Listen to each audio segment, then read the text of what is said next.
Hours after 3 shootings resulted in a trooper shot and the suspect killed, police have released additional details about the shooter. Dauphin County District Attorney Ed Marsico identified the shooter as 51-year-old Ahmed Amin El Mufti at a news conference late Friday night. Though details about El Mufti are being unraveled by investigators, Marsico said it certainly appears that there's no doubt he was targeting police officers. Marsico said El Mufti initially fired several shots at a police car belonging to a capital city police officer at 4:10 p.m. in the area of 3rd and Walnut Streets. One shot came very close to hitting the officer, but the officer was able to escape uninjured. El Mufti then fired several shots at a Pennsylvania State Police trooper about 30 minutes after the initial shooting.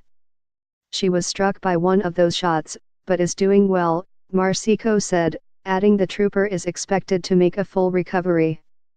Marsico added the trooper was chased by El Mufti to the Allison Hill section of the city to the area of 17th and Mulberry Streets, where he opened fire at officers with 2 handguns. Officers returned fire, shooting and killing El Mufti. A device was found next to El Mufti, but Marsico said it ended up being of no import. The Federal Bureau of Investigation has joined the investigation. Marsico said El Mufti has ties to the East and West Shore. El Mufti also has ties to the Middle East, and traveled there recently, according to Marsico.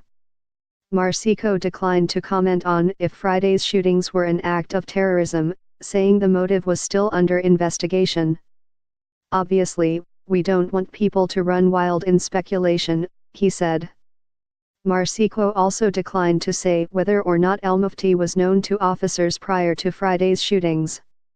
Marsico commended responding agencies, and said the incident could have been tragic given that the shots were fired at police cars in rush hour traffic, and then into a residential neighborhood. The great work of the Pennsylvania State Police and the Harrisburg Police Department ended this threat rapidly this afternoon, Marsico said.